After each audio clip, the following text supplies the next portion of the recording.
السلام علیکم۔ کہانی کا یہ آخری حصہ پیش خدمت ہے۔ امید ہے آپ لوگ کو بہت پسند آئے گا۔ یہ سب 10-11 سالوں میں اس کے ساتھ ہوتا ہی رہا۔ شوہر نے بیوی کو بد کردار ثابت کرنے ہر ایک کوشش کی، جبکہ بیوی کا کسی مرد سے ایسا کوئی تعلق نہیں تھا۔ پر شوہر کو تو اپنا گناہ چھپانا تھا اور بیوی کو گھر سے نکالنا تھا۔ اس پر ہم ہر ممکن الزام لگانے کی کوشش کی۔ شوہر نے بیوی کے گہنے، سونا اور بیوی کو دیے ہوئے بارات ولیمے کے کپڑے بھی چھین لیے۔ ظلم کی جتنی حدیں تھیں وہ سب اس کے شوہر نے پار کر دی تھیں۔ ایک محافظ جیسا رشتہ ہی اسے لوٹ رہا تھا۔ ہر چیز چھین لینے کا مقصد وہ سمجھ گئی تھی کہ اس کا شوہر تو کبھی مخلص تھا ہی نہیں اس سے۔ بیوی کی تمام کوششیں گھر کو قائم رکھنے کی بالکل بیکار لگنے لگیں۔ اپنی بھابھی سے جس گندے تعلق میں وہ آگے بڑھ گیا تھا، اب اس کا اپنی بیوی کی طرف دیکھنا بھی اسے حقیر لگتا تھا۔ اب بیوی کرتی بھی تو کیا کرتی؟ کب تک سب کچھ تو جٹھانی نے اس کا چھین ہی لیا تھا۔ اس بے شرم عورت کو اس بات پر فخر تھا کہ 2 مرد اس کے عشق میں پاگل ہیں، ایک اس کا اپنا شوہر اور دوسرا دیور۔ بیوی کب تک یہ برداشت کرتی؟ شوہر نے اسے بس اپنی امی اور بہنوں کے کاموں اور خدمت کے لیے رکھا ہوا تھا۔ وہ سوچتی، ایسے تو وہ اکیلے بھی رہ سکتی ہے، جب شوہر ہوتے ہوئے بھی نہیں، کیوں وہ نوکرانی بن کر سسرال میں وقت برباد کر رہی ہے؟ 12 سال بہت لمبا عرصہ ہوتا ہے۔ جب اتنے عرصے میں شوہر کو بیوی کی قدر نہ آئی تو کبھی بھی کچھ بدل نہیں سکے گا۔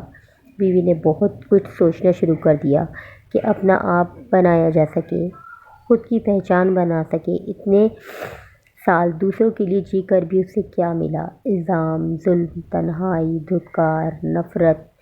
اب وہ ہر چیز اندر سے اچھی طرح سمجھ چکی تھی۔ اب اسے اپنے اور اپنی بیٹی کے آگے کا سوچنا تھا۔ اندر ہی اندر اس نے نیٹ کے ذریعے آن لائن کام کرنا شروع کر دیا اور کوئی نہ کوئی ہاتھ پیر مارتی رہی کہ اللہ کہیں تو کامیاب کرے گا۔ اس نے پیسے جمع کرنے شروع کر دیے۔ شوہر سے اس کا ایک گھر میں رہتے ہوئے کوئی محبت کا تعلق نہیں رہا تھا۔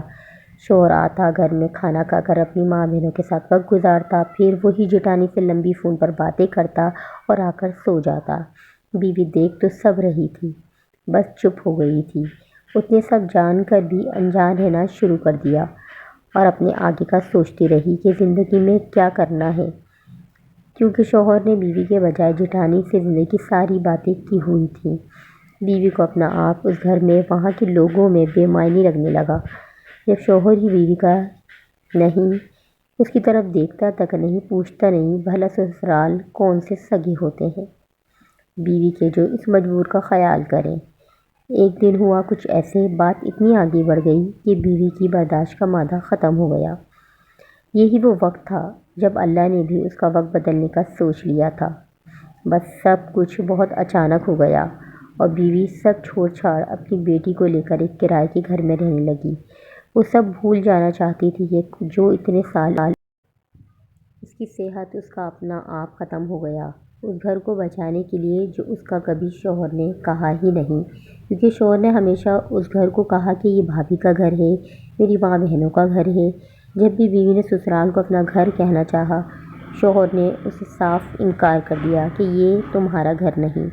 تو کیوں تھی وہ 12 سالوں سے وہاں؟ بس ان کے گھر والوں اور خاندان کی خدمتوں کے لیے۔ اب جو اللہ نے وقت بدلنا تھا تو اس کے کن کہنے سے آج وہ جاب کر کے کرایہ دے کے رہ رہی ہے اور اللہ اس کے لیے آگے کی راہیں ہموار کر رہا ہے۔